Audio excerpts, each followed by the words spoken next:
dans votre boutique Yacine Textile chez Mousseline. Yacine Textile chez Mousseline di boutique bu mag buy jaay lépp luy tissu yaa xam en gros demi-gros wala détail. Yacine Textile chez Mousseline di jaay perlage maylous. xoolal ma yooyu jippo de dernière génération ascagé brodé jëlal ma dentelle bouclé boobu til perlage brocart lépp loo bëgg ci sañse ak quantité bu mu mën ci doon seetil Yacine Textile chez Mousseline nekkee foofu lay ca tali bu mag en face station Shell. boo bëggee jokkoo ak ñoom ngir ay livraison wala commande wooteel ci 77 680 41 10 77 680 41 10 wala ci 77 192 65 24 77 192 65 24 ak Yacine Textile chez Mousseline, la classe et le charisme au rendez-vous.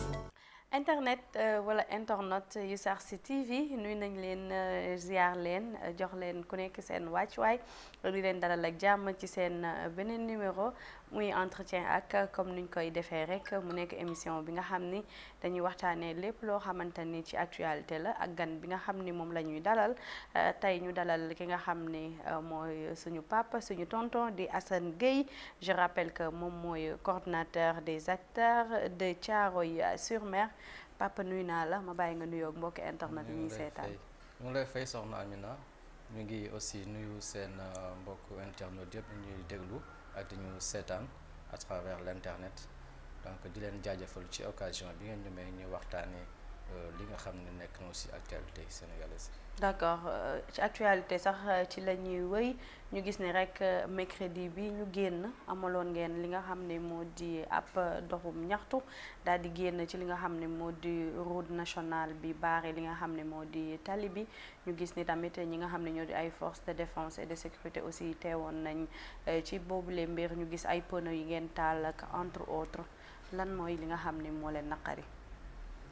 jërëjëf soxna Aminata donc déjà pour commencer man duma ko tuddee doxu ñaxtu mais moment de sensibilisation laa ko tuddee ndax bu doon doxu ñaxtu dina demee naneen loolu la niñ ko gisee ndax doxu ñaxtu du ànd ak aussi activités yi nga xam ne mooy activités yi nga xam ne ñoo nekk ci bërëb bi mu continuer dox ndax soo leen xoolee seen image yi ngeen am yëpp di ngeen gis ne ci bés boobu cantine yeeg jaaykatu gerte caaf yeeg ñu doon liggéey foofu ñu ko liggéey seen liggéey comme si dara amul. kon particularité boobu moom laa bëggoon nit ñu saisir ko d'abord.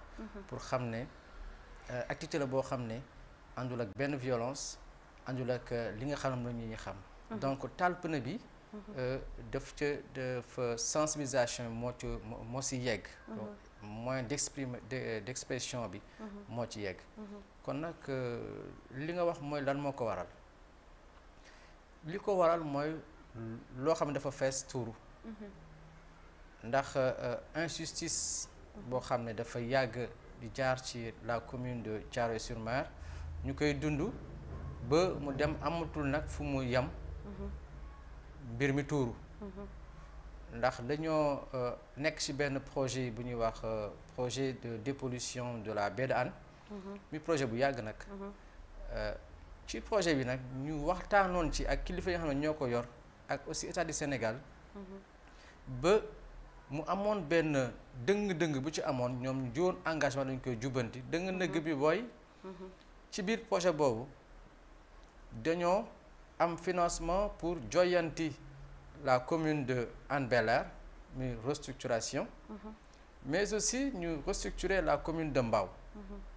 Or sur le linéaire bi nga xam ne moo constitué le projet c'est-à-dire les 13 kilomètres bi tàmbali depuis Hann Bel-Air jusqu'à Mbao di traverser 5 communes muy la commune de Hann Bel-Air, la commune de Dalifort, la commune de Thiaroye-sur-Mer, la commune de Diamaguène Sicap Mbao ak commune Mbao juróomi commune yooyu yëpp Thiaroye-sur-Mer donc moo ci nekk commune boo xam ne projet bi daf koy traverser ci commencement ba ca fin mu occuper les 6 kilomètres 50 des 13 kilomètres ñoom nag ñu wut seeni pexe ba joyanti Hann Bel-Air joyanti Mbao bëgg a tëb Thiaroye kon situation bi daal di mel ni ne mu nekk kon Thiaroye nekk ci situation boo xamante ne ni defar nañu Yaraax defar nañu Dalifort defar nañu tëb Caaroy defar nañu Diamaguène defar nañu Mbao fàtte Thiaroye-sur-Mer kon juróomi commune yooyu ñeenti ñi am yëpp am nañu structuration moo xam fu ñu ko jëlee mais am nañ ko bëgg nag tëb bàyyi ci Caaroy mu daal di nekk la ñu ma tuddee projet Puusal ma jàll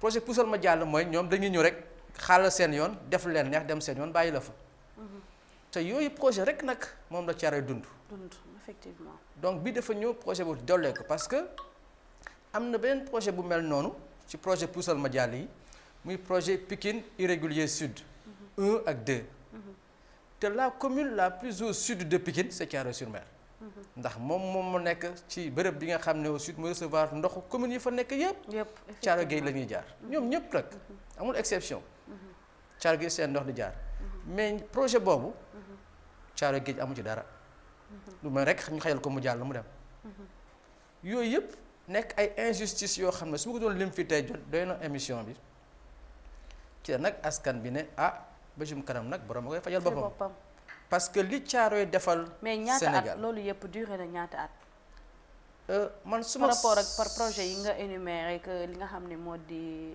réaménagement bi def nañ ko ci kii yu bëri communes yu bëri soo xoolee bu dee da nga dem ci projet restauration projet baie de Hann Kassé projet baie de Hann Kassé moom depuis bi nga xamante ni le premier conseil interministériel am na en 2002 sous la présidence de Mame Madior Boye après il y a eu le financement vers 2010 avec le ministre Djibo Leyti Ka ci le financement bu njëkk génn environ 32 jàpp 33 milliards ci le financement bu njëkk génn ñu commencé dawal ñu waxoon ne déjà en 2013 projet bi moom dina tàmbali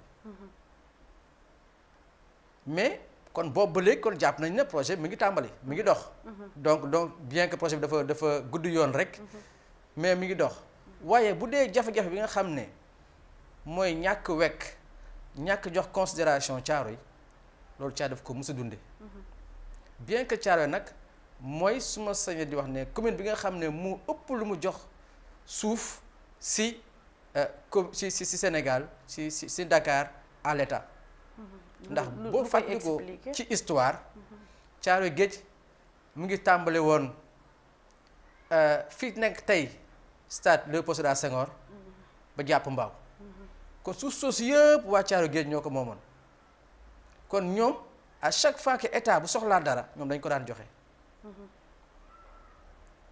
soo xoolee aussi ci histoire la deuxième réunion pour discuter de l'indépendance du Sénégal ça s'est tenu à Thiaroye-sur-Mer après bi ñu jógee Saint-Louis donc les porteurs de pancarte ñu ngi réunion we école fu ñuy wax école 1 école Moussa Niang à Thiaroye-sur-Mer le feu député Alioune Samb moo lire jour boobu résolution bi mu ngi nekkoon suñu papa jooju xale teg ko ci kaw tabou sax pour nit ñi mën ko gis moo lire résolution bi pour dire que Caaroy yàgg naa jox Sénégal li mu bëgg mais aussi sur la communauté lébu Caaroy moo nekkoon gox ba nga xamante ni fu jafe-jafe amoon ci biir communauté bi Caaroy ñu ko daan réglé moo koy réglé fa lañ ko daan waxtaan see donc il y a pas mal de présidents de la République yoo xam ne daana ñëw Caaroy waxtaan ak magi Caaroy si njàkki teraanga ci guddi gi ñëw waxtaan demaat kenn du xam lu mu ñu lijjanti ay mbiru Caaroy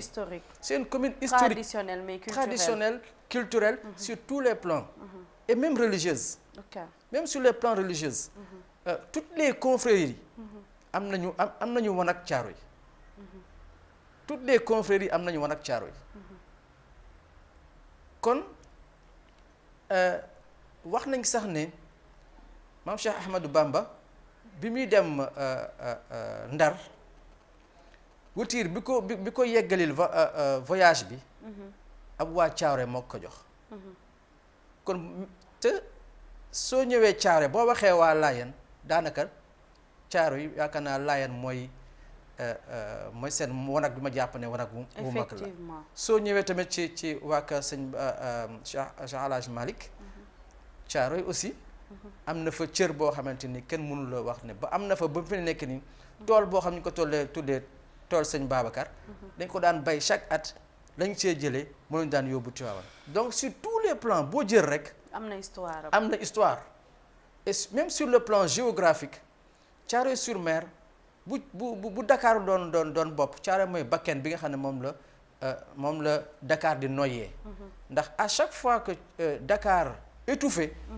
nit ñi pour ñu génn Dakar dem côté Rufisque dañuy jaar obligatoirement ci biir Thiaroye. biir Thiaroye la ñuy jaar pour mën a génn. kon Thiaroye amul benn boo jaar te moom du dafa abrité aussi sur le plan économique. une zone industrielle. je parle pas de sa position géographique par rapport à l'océan aussi. mais ci wàllu boo jël rek waroon na tax ñu jox Thiaroye cër. waaye nag dafa am xëy na li ma yaakaar mu tax joxuñu ko cër mooy dañ nekk dëkk boo xamante ne ni daanaka ñi nga xam ne dañoo cell ñoo lañuy faral di fàtte. léegi ci loolu tey jii bu fekkee que ni dafa am kenn koo leen di indexé wala koo leen jàpp ni moom mooy responsable bi leen biir kan lay doon. ñun duñu indexé wuñu kenn jàppewuñu kenn responsable. ndax benn responsable rek moo am ci li ñu def muy l'état du Sénégal. c'est l'état du Sénégal parce que suñu ñëpp dañoo jël suñu mbir dénk ko l'état du Sénégal. l'état du Sénégal jël ak ñun ay engagement ñu dox ab diir gisatuñu engagement yooyu. yaa ngi may permettre ma dugg ci message bi nga xamante ni communiqué bi nga xam ne bi xale yi yëngatoo ba pare. moom la waa ONAS def. muy communiqué boo xam ne man dama ci naroon a tontu sax après mu ne li noonu lii jaru ko. ndax boo ko tontoo da nga koy jox gëdd. muy communiqué boo xam ne ki ko bind. ko bind parce que amul borom parce que ki ko bind pa si ñëwu ko. loolu mooy gën a njëkk ñàkk wekk ñi ngay waxal parce que boo bindee di nga war a wax ne man maa bind ñu xam ne yow yaa bind bu ñu war a tontu ñu tontu la. communiqué la boo xam ne amul signature mais comme def nañ ko si surtout ONAS rek jàpp nañ ne ONAS moo ko moom. jàpp ngeen ni c'est fiable. jàpp nañ ne loolu lañ mën a jàpp. bien sûr comme lañ jàpp. xamuñu nag ko bind bu ñu xam day ko bind xamuñu cellule comme la xamuñu directeur bi la xamuñu kan la. mais loolu amul solo li am solo mooy lañ ca wax waaw lañ ca wax. te lañ ca wax dafa ñëw confirmer ñàkk wekk Thiaroye yi. ñàkk ko jox cër. ñàkk ko jox warma. ndax d'abord sooy wax ab commune. di wax quartier. naan quartier bi dañ ko restructuré duñ ko restructuré loolu mooy wàññi dayob. di ko lecture ñi ngay waxal. parce que ñun duñu quartier commune commune bu mat lañ. rax ci dolli mu ne projet dépollution. bokkul ci biir projet baie de Hann. muy wax bu rëy boo xamante ne nii. dama yaakaar ne ñoom sax mesuré wuñu ampleur wax boobu. ndax boo nekkee ci état wala ngay jiite kuréel. balaa ngay wax da ngay xoolaat bu baax li ngay wax parce que boo xësee ba wax jeex na soo ne yow sa bopp ONAS nga ne projet bi de dépollution bokkul ak dara ak projet de restructuration alors que yow ONAS yow sa bopp sa directeur recevoir nga ay réunion bu jëm ci restructuration si biir ONAS plusieurs réunion boo xam ne directeur ONAS mi ngi toog directeur restructuration mi ngi toog. L'ancien directeur monsieur Gagny Sakho ak feu Omar Sow ak waa Thiaroye ñu toog di waxtaan naka la ñuy defaree ba def restructuration léegi nga ne bokkul kon am na loo xamul. heureusement que dernière sortie bi nga xamante ni moom monsieur le ministre de l'urbanisme moom la génn rectifié na ko parce que wax na ko ne kenn mënul dissocier les deux projets. muy projet dépollution bi ak réaménagement wu Béda kii bi c'est ça muy restructuration Thiaroye et régularisation foncière. mu nekk projet boo xam ne ginnaaw bi nga xamante ne nii l'enseignant Gagny Sakho sous son magistère en tant que directeur de l'ONAS def na ci vraiment ay jéego yu mat sëkk parce que daanaka mun nañu wax ne moom moo ko déclenché ndax ginnaaw bi ñu doon lancer les travaux de dépollution en 2002 à Yarax ci la jël engagement parce que boobu la xale yi taxawee ne kat ñun du ñu nangu projet de restructuration boo xamante ni du am alors que projet dépollution di am. maanaam pas de projet de baie de Hann sans la dépollution pas de projet de dépollution de Hann sans la restructuration de Thiaroye. de Thiaroye ñun bañu ñu projet de dépollution parce que dépollution population moo ko bëgg. bien sûr. population moo ko bëgg parce que population moo ko demandé état fekk ko si parce que ça a commencé en 88. ak suñu mbokk waa Yaraax yi. ñoom ñoo commencé d'abord def alerte bi def benn pétition en 2021. en 2022 maître Abdoulaye Wade joxe ndigal pour ne foofu moo surtout am solo parce que mooy début de lépp. daf ne nañu restructurer Hann et environ. nañu dépolluer la baie nañu régler mbirum industrie yi nekk ci zone boobu soo demee ci arrêté soo demee ci conseil interministériel boobu. di nga gis ne directive yi fa maître Abdoulaye Wade joxe ñetti poñ yooyu. la kon dépollution mu nga ci biir. mbirum industrie mu ngi ci biir. ak mbirum dépollution. yàlla def ñu am financement pour dépollution. ensuite ñu am financement pour restructuration. mais ñun nag bi ñu amee financement pour restructuration projet bi di dox en 2012 ñu dem ba 2013 aussi ñuy dem ba ñu restructuré Yaraax on n'a rien dit waxuñu dara parce que dañ ne xëy na bii la ñu amagum ñu ngi ci ndorteel li xëy na lii la ñu amagum restructuration. léegi restructuration bi jàll. mais restructuration bi mu jàllee li nga xam ne nag moo yee mbir mi mooy restructuration bu Mbao. ok parce que. mënuloo commencé Yaraax tëb ñëpp dem ca fin ba. li ko waral dem ba Mbao. li ko waral loolu au temps de Macky Sall la. oui au temps de Macky Sall la. li ko waral. mooy ministre bi fa la dëkkoon wala. non c'est pas ça. li ko waral mooy waa Mbao dañoo opposé woon au projet. ok ñoom dañu ne woon ci seen gis-gis ñoom dañu nekk di setal Yaraax setal Dalifort setal daal Thiaroye setal daal ligne bi yëpp ñëw. tilimal leen parce que station de refoulement bi foofu la waroon nekk station ma xam ne fu ñu defee lépp ba pare fa lay jógee après ñu dugal lépp à 3 kilomètres ci biir géej ci biir Mbao. kon ñoom ñu ne kon daal ñoom duñu nangu ñu nekk dépotoir bi. léegi pour neexal leen. moo tax ñu saxal leen tàngal. saxal leen tàngal. mais pour dire que la restructuration de Mbao n'est pas une demande de Mbao. La première réunion bi ñu tenir à Mbao pour faire la restructuration ay sànninte siège la mujjee. sànninte siège te dafa toj. pour dire que ñoom d'accorduñ ci woon. contrairement à Thiaroye la restructuration est une demande. c'est une demande et même présentement c'est devenu malheureusement seetaan nañ ko ba c'est devenu une exigence. xam nga une demande est plus facile à régler. qu'une exigence. parce que boo nekkee exigence da ngay nekk ñu na ci ay contraintes da ngay nekk ci ay contraintes. d'accord c'est loolu nag li ko waral mooy xam nga dafa am ñetti temps yoo xam ne dañ koy juwaar la ñuy jiitu. le temps de la parole le temps de l'écoute et le temps de l'action. ces 3 temps là boo ko jaxasee rek sa day doy waar foog mu am jeexital ca la ngay def. gars yi nag dañoo juwaarle vraiment les 3 temps. moo tax Thiaroye n'a pas été occupé. il n'a pas été entendu alors. et ñu dem ci action. d'accord action yi moo nekkoon baare tali bi taal ay pneu. et yooyu yëpp encore une fois conséquence la. xëy na kon ñi nga xam ni dañoo xamul ñu ngi naan da ngeen a bañ li nga xam ne moo di projet bu jëm ci aménagement wu quai bi bañoo leen mais dafa am loo xam te ne xëy na moo ko waroon jiitu. ça n'a rien à voir avec le quai c'est pas le quai ça n'a rien à voir avec le quai. c'est la restructuration de Thiaroye maanaam joyanti mbeddi Thiaroye yi ba mu yaatu oto yi mën a dugg ak génn nit ñi mën a dugg ak génn. ndax Thiaroye dafa nekk un village traditionnel. à l'image de tous les villages traditionnels dafa am une configuration. la configuration des villages lébou c'est que il y a d'abord la maison et dans la maison est dans une concession. day nekk ci benn kër gu mag njël lu mag. nga tudd Faaleen Njaayeen Mbayeen ku ci nekk boroom kër gi benn ëtt boobu mu tourner les maisons tournées vers ëtt bi tourner vers géej. les concessions ne sont pas tournées vers l'extérieur vers la mer mais on est concentré vers la mer mais pas vers l'extérieur. donc ubbi parce que ñoom seen soxla bi c'était la mer. donc voie d'accès yi ci géej gi lañ jëm.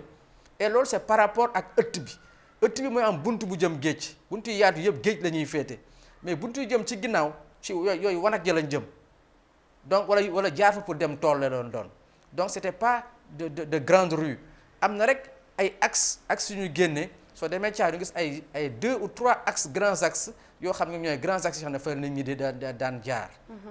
mais cette configuration là. jamono dafa dox ba mënatul continuer. ndax dundin bi nga xam ne moom la lébu bi daan dundee dafa changé. fay changé ndax lébu daana xëy nekk xale ba nekk mag ba am njaboot du jéggi tali bi. parce que soxlawu ko woon. parce que géej moo ne woon ko léppam amoon na géej gi doxoon na. tey nag la donne a changé la donne a changé. léegi si restructuration boobu aussi ñu gis ni am na ñu jàpp ni bokk na li gën a polluer li nga xam ne moo di géej gi ñu si bari seen mbalit si géej gi dañ koy tuur parce que oto mbalit mënul dugg si biir gox. effectivement n'oublions pas que encore que on est dans toujours dafa rek d'abord le plan sociologique.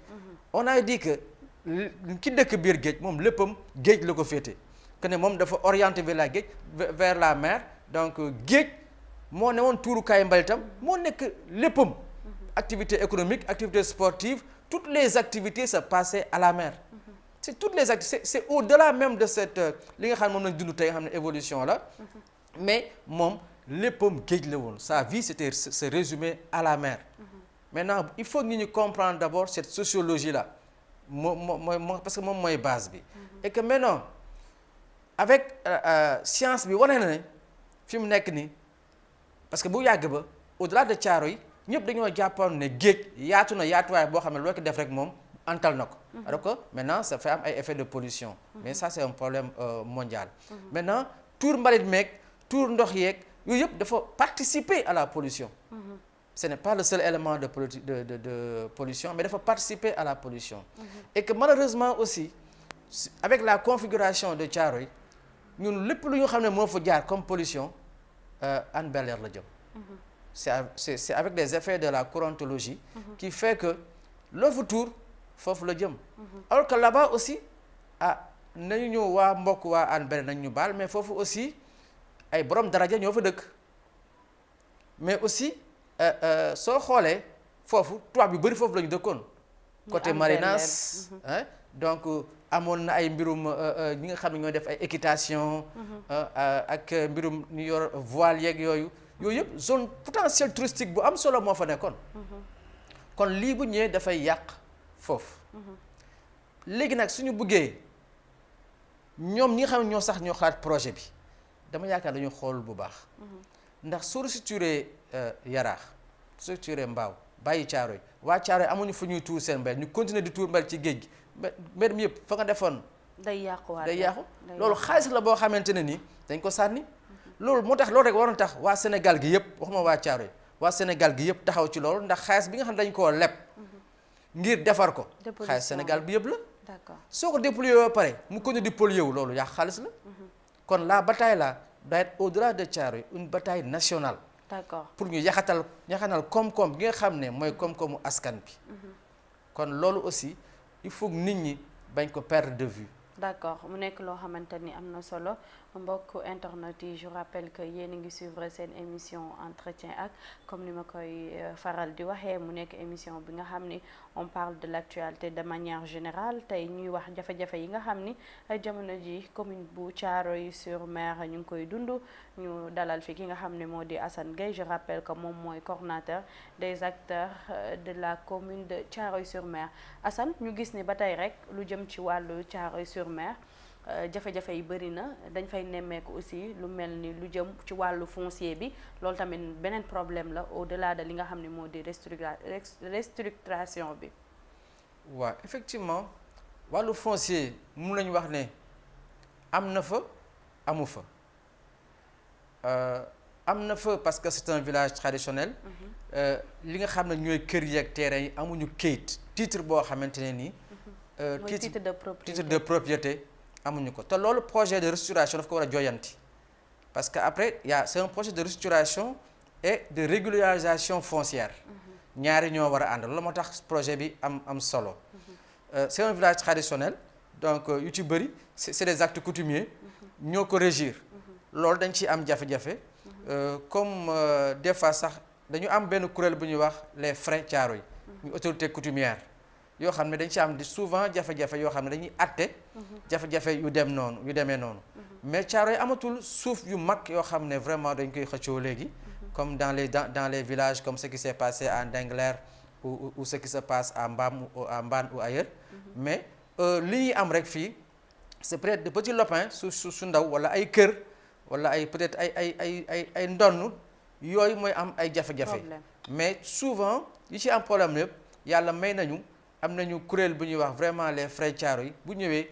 ñoom ñoo koy waxtaane de façon préventive ci biiru mbokk ñu waxtaanee ko parce que comme xam nañ ne c'est des actes coutumiers donc xam nañ li fi amoon démb dañu fàttali ñi nga xam ne ñoom ñooy les différents protagonistes ñu waxtaan ak ñoom ba ñu dem ci jàmm loolu sax dafay tax ma remercier aussi les autorités étatiques comme Descos ou bien la gendarmerie de Thiaroye yooyu des fois dañuy def am ak ñoom aussi ay collaboration yu ñuy permettre ñu mën a travailler en amont à la résolution de ces problèmes là des fois nit ki am problème dem ba Descos ñu envoyé waat ñu dossier bi ne demee waxtaan seen biir suñu ñëwee frais yi dafay convoquer réunion comme village traditionnel la dañuy ñëw ñu waxtaanee ko suñu biir trouver solution après bind PV jox ko autorités yi ñu xamal ne mbir mi ñi lañ ko mën a defee te boobu ba léegi nag yàlla mu ngi defal sutura vraiment ñu ngi travailler de façon préventive de ces conflits là. d'accord ginnaaw alerte bi nga xam ni lancé woon ngeen ko ci semaine bi tey jii lan moo nar a nekk yeneen plan d'action yi. du mu wax toujours en termes de plan d'action en termes peut-être d'alerte dañ ko fàttali mais parce que nous on n'a pas lu ñu tuddee un plan d'action pour fàttali état bi li nga xam ne moom mooy wareefam mooy li nga xam ne mooy engagement parce que boo nee plan d'action c'est comme si dafa am lu ñu waajal lu ñu tëral teg ko ngir jàkkaarloo ak autorité bi wala leneen. mais soo leen defee alerte pour autorité bi dégg leen. c'est ça soo leen toogee ab diir dégguñu leen du ñàkk xëy na di ngeen yëgluwaat. effectivement loolu la mais li tax may nangu terme plan d'action boobu. c'est que rek am nañu ay tëralin. ak ay xalaat yoo xam ne xalaat nañ ko ngir jàppale état si mu mën a taxaw ci wareefam boobu. comme lan la jàppale ko mooy d'abord. fàttali ko ne yow lii nga neex ni d'abord sa engagement la comme sa engagement la nag dañu lay wan yan yoon ngay jaar pour ñu réussir ko. yoon bi mu war a njëkk a jaar mooy d'abord wax ak askan bi. communication la communication. c'est important ça fait beaucoup défaut à ce projet-là. Et c'est un projet malheureusement qui perd beaucoup de choses en termes de suivi et évaluation. pourquoi communication bi nekk problème ci projet bi. parce que nit ki boo koy defaral dara. da nga koy expliquer. te doo ci waxtaan ak moom loolu ndax doo ko moom dañu war a dépasser ñun dañoo dépasser sax fu ñuy expliquer quelqu'un parce que xam nga jamono dafay dox en termes de gestion de projet il faut être participatif et inclusif depuis le début. Inclusif depuis le début ça on n'est pas des bénéficiaires. On est des parties prenantes yoo xamante ni c'est des parties prenantes principales du projet parce que projet bi suñu projet la ñun ñoo ko bëgg ñoo ne defal leen ñu lii et que bu ñu ko defal aussi ñun lañ koy defaral donc et en plus de cela ñun lay impacter aussi kon la première des choses mooy jéego boo jóg na fekk ñun xam nañ ne jéego bi jóg na te tànk bi jógee fii lay tegu bu paree bee moo ciy tegu. effectivement. et que nga am chance aussi nekk ci communauté boo xam ne c'est une communauté très responsable ils sont bien organisés xam nañu lu nekk lan moo ci yoon lan moo ci dul yoon xam nañ ne fi mu nekk ni ñu defee ni bi ñu ko ne doxee ni nii comme niñ ko boo xam ne bëgg a dimbali état restructuration mënul am restructuration Thiaroye bu ñu wax ne dëgg fi mu nekk nii elle n'est pas prévue amul fi mu nekk nii parce que soxna Aminata su ma nekkee sama kër toog di xaar añ te joxewu ma dépense sama bopp laay nax. waaw effectivement. loolu moo xew ci projet restructuration xam nga restructuration balaa nga def da ngay génn dafa am Sénégal dépense am mooy budget. alors que le budget n'est pas encore là. le budget initial de l'État du Sénégal boo ko xoolee projet restructuration Thiaroye nekk aussi ñu dem projet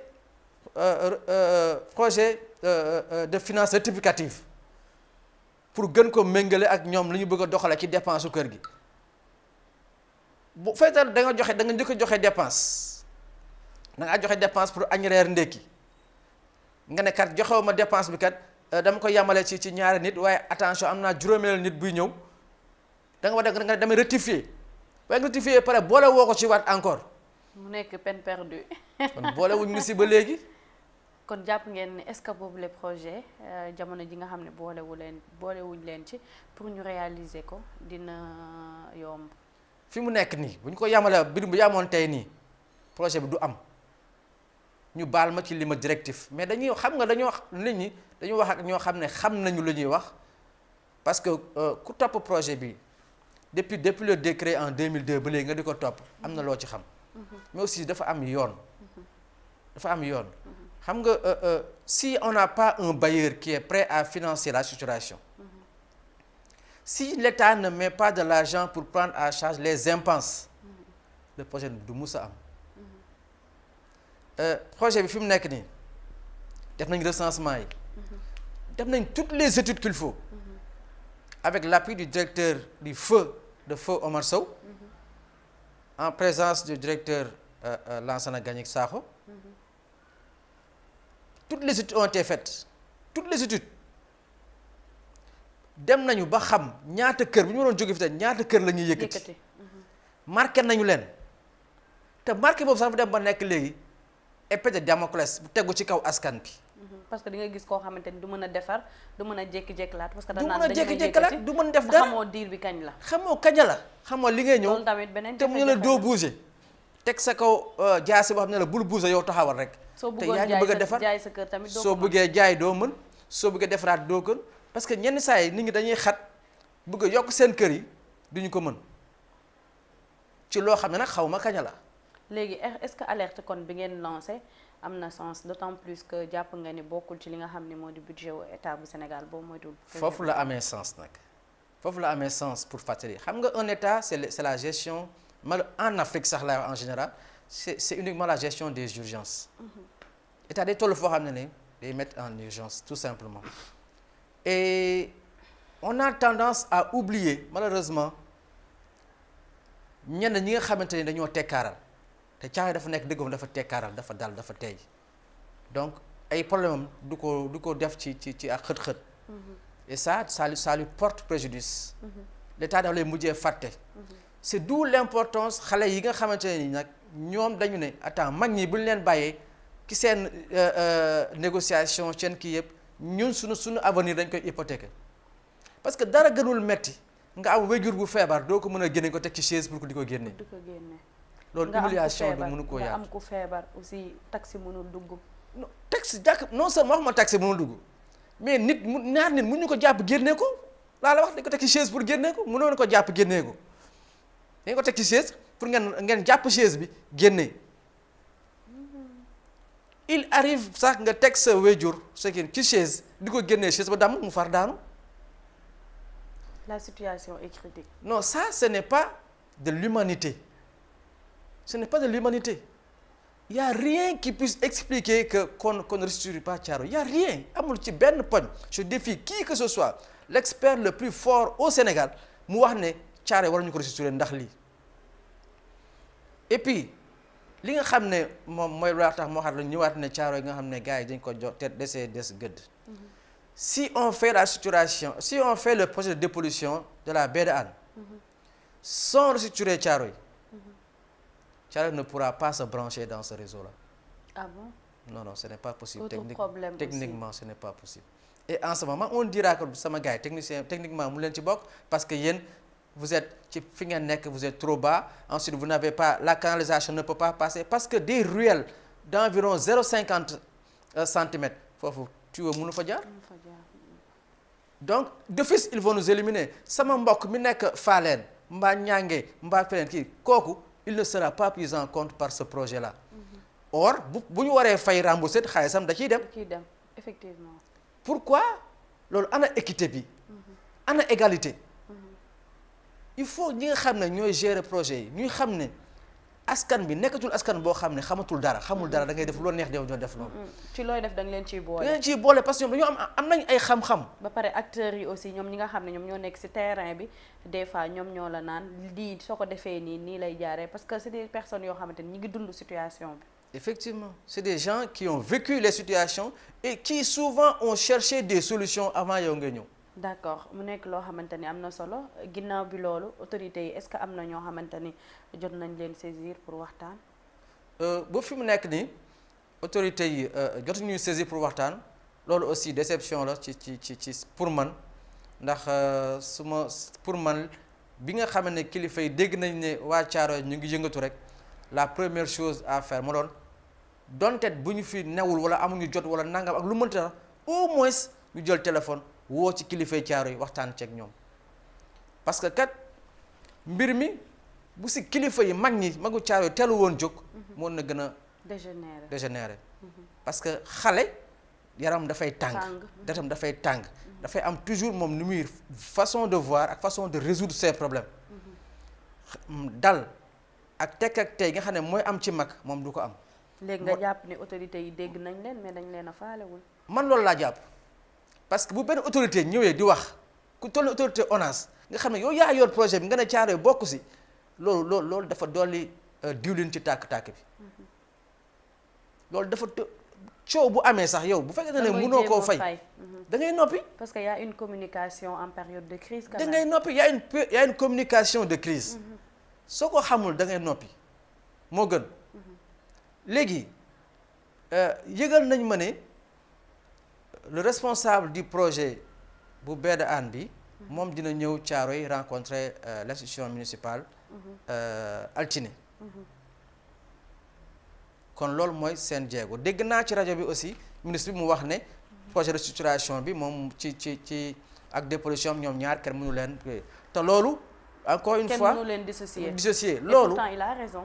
non seulement qu'il a raison c'était un engagement ferme des deux directeurs ñoo toog ak waa Thiaroye ñooy leen jàpp leen ne projet de dépollution composante la effectivement projet de structuration composante la ci biir projet de dépollution. parce que da ngay restructurer ba pare doo ko def li nga xam ne moo di dépollution bi ci yoon parce que bu dul loolu lu ne dafa am étape par étape bu dul loolu les dénivellements feront que di nga exclure ñenn d'office dañoo waxoon ne ci Thiaroye bi nga xale yi njëkkee jóg dañu ne léegi ñaari projets yi ñooy ànd demandoo léegi bi di dox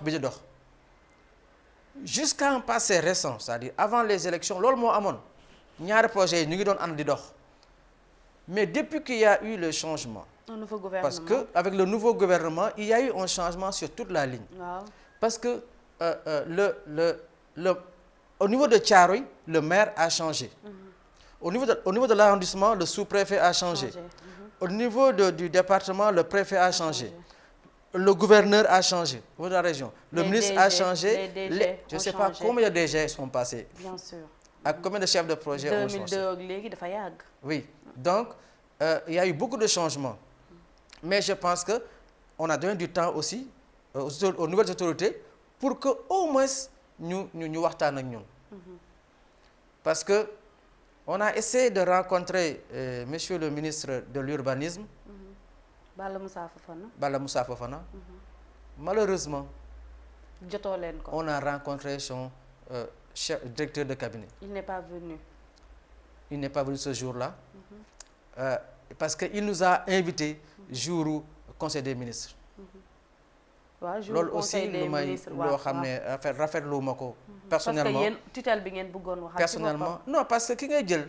moi c'est ce que j'appelle en termes de technique de négociation la technique du faux pivot vous envoyez quelqu'un au front en sachant que c'est pas lui le principal interlocuteur moi je le prends juste comme une stratégie pour avoir le temps de voir revoir sa stratégie mais parce que jour boobu Thiaroye est parti à cette réunion-là avec lu mu am yëpp ci autorité l'autorité municipale oui parce que c'est ça qu'on nous a dit après ñun le ministre est empêché voilà c'est son DC qui doit vous recevoir c'est sur place in situ la ñuy doog a xam ne à quelques minutes du démarrage de la réunion la ñuy doog a xam ne le ministre ne sera pas là léegi réunion bi est-ce que am na lu mu jurul dara parce que le responsable je pense c'est le chef de cabinet ou le directeur de cabinet il va dire je vais rendre compte au ministre la tutelle je vais rendre compte au ministre après ça point final c'est fini alors que su fekkoon c'était le ministre peut-être mën na leen ni jël naa décision yi wala lii lañ ci mën. lii lañ ci jël parce que tout ce que Thiaroye demande c'est vraiment des engagements renouvelés. Parce que ñun aussi xam nañ li yanu maanaa xam nañ lu jaaru xam nañ lu antal ak yooyu mais nit ki li nga xam ne moo ko moom il faut nga ci waxtaan ak moom. d'accord ça c'est le minimum. d'accord sànq maa ngi koy laaj nga ne xëy na bëggoo ma wax plan d'action bu autorité yi réagirul fan ngeen jëm.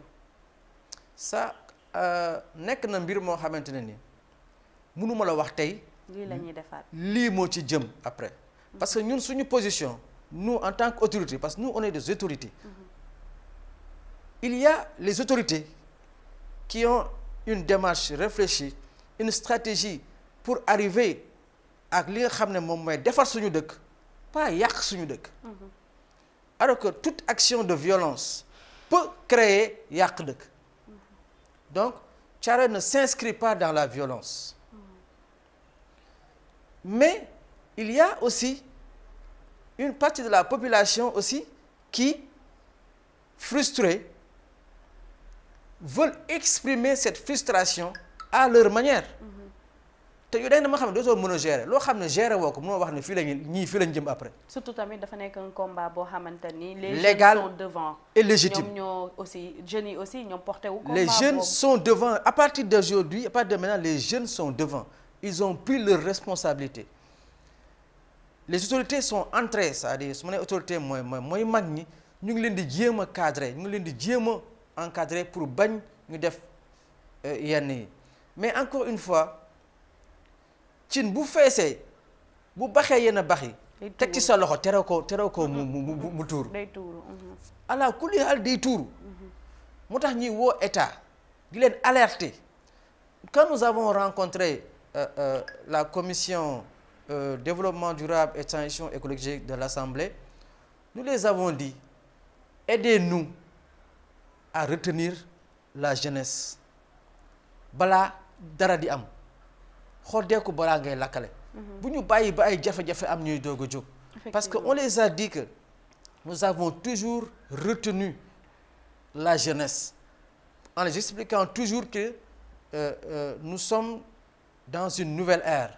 dañu nekk dëkk boo xam dafa bëri changement.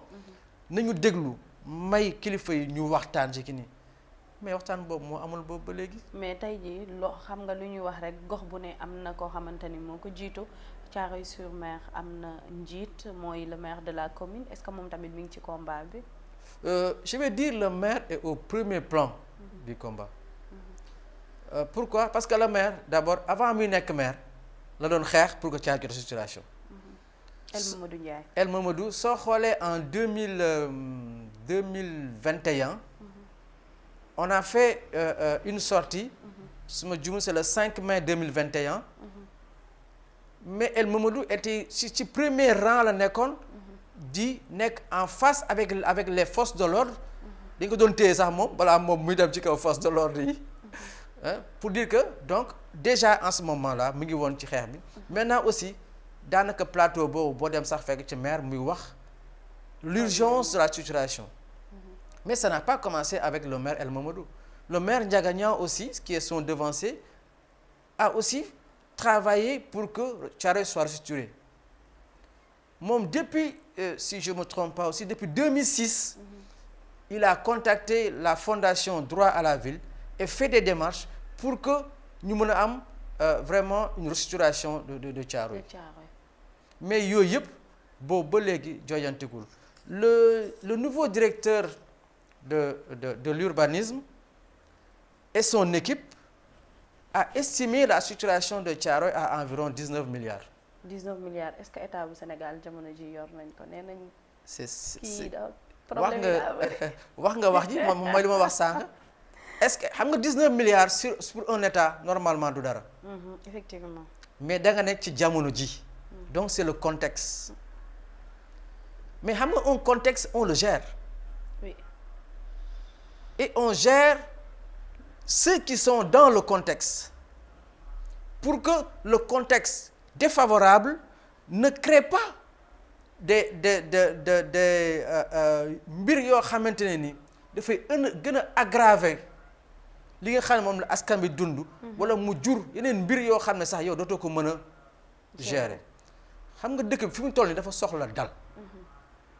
parce que ci dal ci lañ mën a tabaxee dëkk ci lañ mën a construire. et la population thiaroyoise est une population constructeur ci lépp luy tabax lépp luy liggéey moom la mësa Thiaroye mësa dox. kon nag waaye mu war a doon kilifa yi nga xam ne dañu ñoo jiite waruñu ne rek ne contexte bi dafa jafe ba tax na damay fàtte ñenn ñi surtout les couches les plus vulnérables. Effectivement. Thiaroye-sur-Mer est une commune vulnérable parce que exposée à l'inondation et paradoxalement Thiaroye-sur-Mer exposée à l'inondation et Thiaroye-sur-Mer est la solution d'inondation des autres communes. Toutes les communes qui nous entouraient dañu doon inondé Guinaw Rail Thiaroye Gare Dalifort commune yooyu Diamaguène Sicap Mbao dañu doon inondé. Maintenant ils ont résolu leur problème d'inondation grâce à une restructuration et à un assainissement qui l'exécutoire est Thiaroye-sur-Mer ñoom ñëpp seen ndox yi Thiaroye lañu koy xëpp. léegi nag ñu recevoir seen ndox ak ndoxu taw yi ñun di xuus ci biir. doy na waar. loolu kay weesu na waar tool la Amina loolu tool la te tool bu ndaw sax nga dem maamu tool la ko xel comme la. D'accord. D'accord. Kon nag je pense que jot na qu'on prenne les gens au sérieux. Qu'on prenne vraiment les gens au sérieux et qu'on discute vraiment des enjeux de développement du pays, mais particulièrement de certaines communes. Je pense que Thiaroye, comme li ma ko waxee, son poids démographique n'est pas très grand, mais son poids historique, son poids sur l'économie du Sénégal wax na tax ñu fàttali ko. Et encore une fois Thiaroye dafa nekk gox boo xamante ni mu ngi dund ay jafe-jafe yoo xam ne bu ñu ko doon loolu rek doyoon na débat bu ñu ko doon lim uniquement juste pour les énumérer. Ouais, vas-y. L'énumérer juste doon na dox sax débat parce que si vous avez par exemple au plan de l'assainissement il y a aucun système d'assainissement à Thiaroye-sur-Mer. Il y avait un projet, le projet d'amélioration de l'assainissement des quartiers périurbains de Dakar, qui était un projet financé par la Banque mondiale nga xam ne ONAS moo ko yoroon dénk ko AGETIP. boo projet moo fa mës a jaar mu am un projet semi-collectif boo xam ne moo gérer l'assainissement semi-collectif de la cité Ousmane Fall. ñu woon am yeneen projet semi-collectif pour prendre en charge les autres communes avec aussi l'assainissement autonome dans le côté village. Mais projet boobu yeggul ba léegi c'est avant 2001 parce que soo ñëwee Thiaroye Azur nga xam ne leur principal problème c'est l'assainissement eau usée, assainissement eau pluviale. Foofu la ñu prévoiroon la deuxième station d'épuration semi-collectif, mais projet boobu les gens ont donné leur argent ba léegi yeggul. Kon l'ONAS doit à Thiaroye-sur-Mer un projet. L'ONAS nous doit un projet parce que ñun suñu contribution def nañ ko ba pare. Et le principal problème projet boobu duré na ñaata at. Projet bi ça a tourné vers 3 ans 4 ans. ba pare inachevé comme ça. C'est inachevé, on n'en parle plus. Rangé dans les tiroirs. Rangé dans les tiroirs, ok. Et les tiroirs même sont rangés derrière les armoires. Mais lan mooy waral tout le temps Sénégal jafe-jafe bu mel noonu am na fii am nay projets yoo xamante ni dafay commencer ñu ne la li nga xam ne moo di budget bi génn na te duñ ko exécuter parce que au-delà de xëy na situation bi Sénégal toll nii des fois y a des projets yoo xamante ni budget day génn te gisaguñu li nga xam ne moo di toujours le démarrage des projets lan nga jàpp ni mooy problème. C'est un problème de suivi. Parce que boo xoolee ñun sax projet ñun population. Faut dire que la population fait plus de suivi que l'État. ñun soo gisee ñu topp projet dépollution baie de Hann projet PACPIT boobu moo tax parce que bi ñu xam ne ñoo yoroon projet PACPIT bi le volet marketing social boobu bi projet bi tagee dañ ne la solution mooy dépollution baie de Hann parce que bu ñu paree dañ koy branché foofu. bi ñu ko wax dañ commencé topp ba keroog mu ñëw alors que ñoom malheureusement ñoom topp ñu ko. Le problème principal pour moi pour si sama entendement c'est un problème de suivi et d'évaluation des projets. Effectivement. Un projet, quel que soit le projet, il doit être clôturé. Mais j'ai l'impression qu'il n'y a pas de close-out des projets. dañ naan projet bi comme durée de vie am jeex na rek on avait dit 3 ans 3 ans yi mat na rek. pare na ñu bàyyi mu sedd. pare na et c'est ça un problème boo demee Thiaré Azur canal yi ñu fa gasoon. regard yi ñu fa gasoon.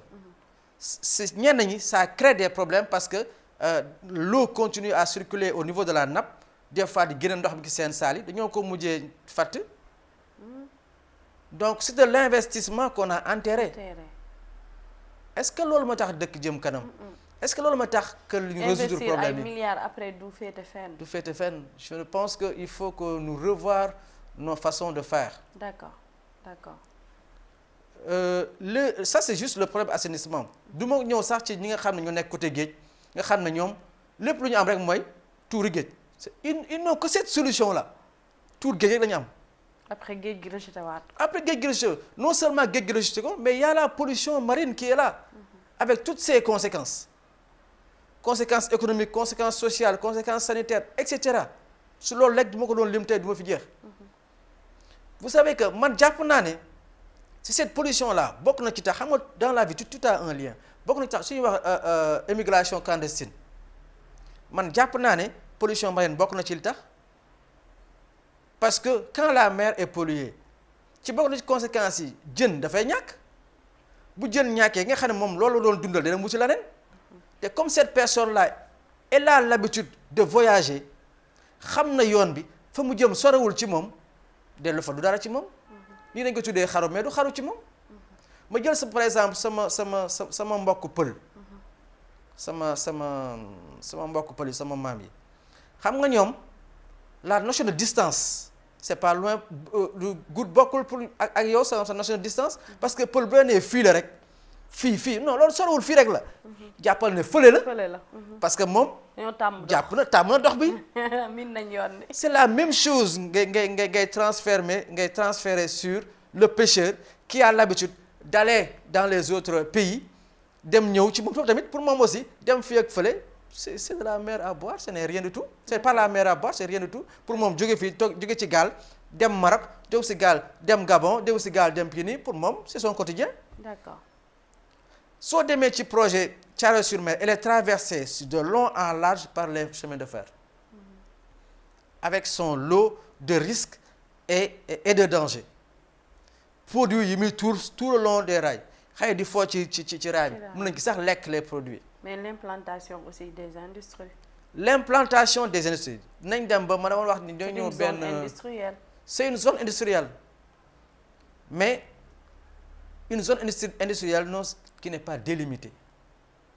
Il n'y a pas de délimitation. kenn mënu la wax ne zone industrielle fii la commencé fii la jeex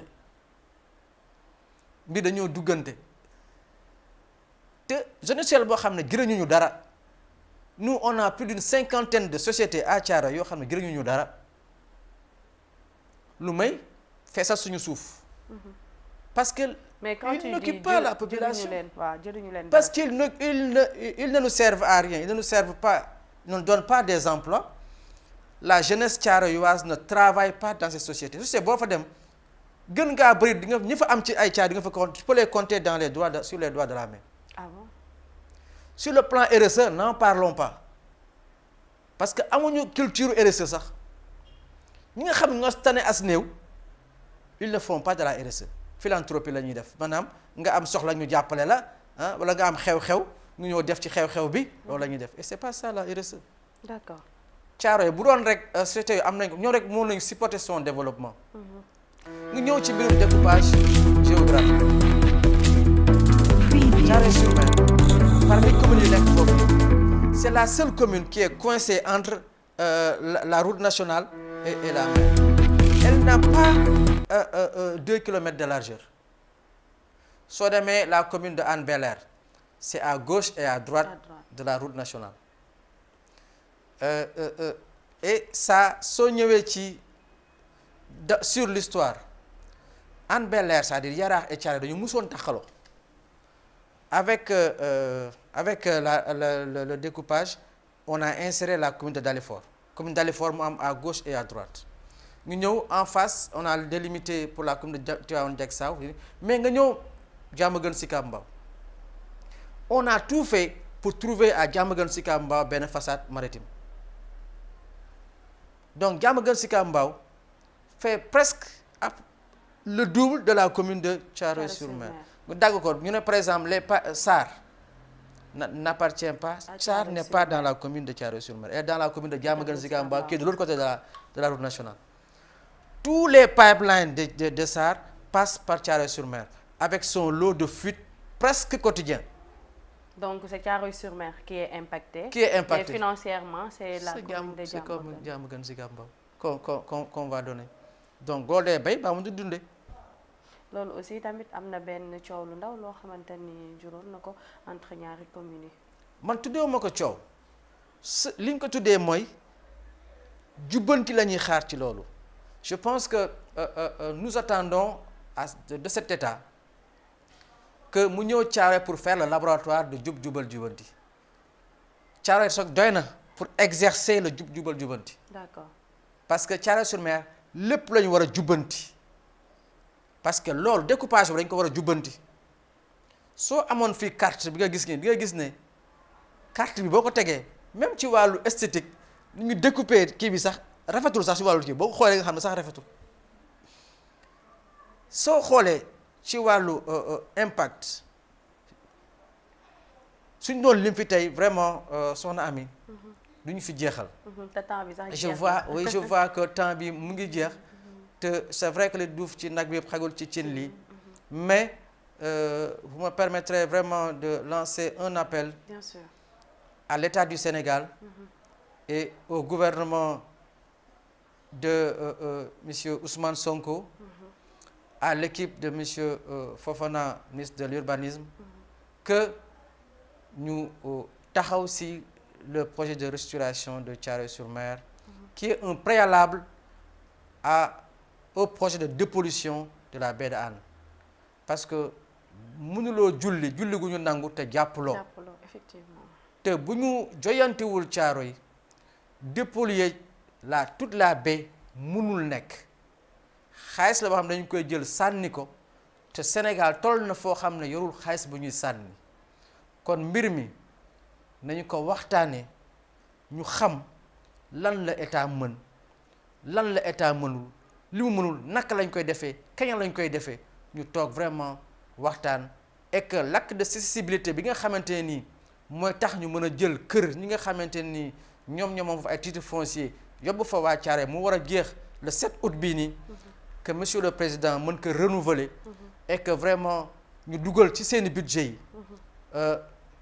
koom-koom xaalis boo xam ne mooy mën a tax ñu def restauration Thiaroye. D'accord. En un mot nañu dalal xelu waa Thiaroye. D'accord macha allah mu mel ni rek kàddu yooyu am na solo lool xëy na comme on dit tey jii ñun ñëpp defar moo ñu tax a jóg te lépp loo xamante ni aussi dafay tax mu gën a ñoŋal ab commune wala sax ab gox je pense que état ci la rek war a daal di dox jaajëfal la bu baax a baax moom Assane Gueye je rappelle que moom moo nekk le coordonnateur des acteurs de Thiaroye-sur-Mer waaye aussi jaajëfal ki nga xam ni moom moo di Mamadou Sekam Fall moom aussi moo daal di jàpp ci li nga xam ne moo di bile émission ba mu yemb bëggoon naa sax mu nekk émission boo xamante ni dañuy ubbi antenne bi dinañ permettre aussi commune bi mën a dugg daal di wax ci seen métit mais du ñàkk ni rek incha allah dans les prochains jours dinañ def genre émission boobu boo xamante ni dinañ mën a may askan bi ñu daal di mën a dugg daal di participer massivement